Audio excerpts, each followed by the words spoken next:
What is your take on this?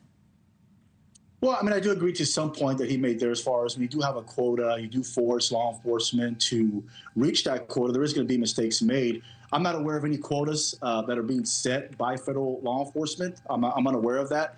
What I can tell you, at least from our end in Texas, our law enforcement, our state troopers, our criminal investigators, we don't have a quota.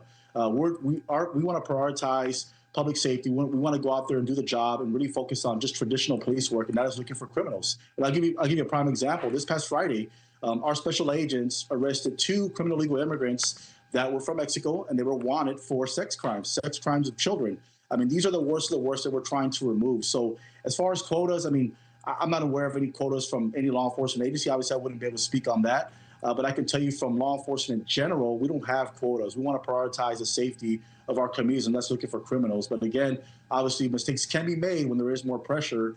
But again, we need to focus on what's the most important thing right now, and that is trying to remove these criminal immigrants from these communities. Yeah, and Homan has said absolutely criminals first. He has also said there is a certain number, a limited number of these criminals. Do you feel with a quota of perhaps 75 arrests per field office per day that non-criminals will start to get caught up in this?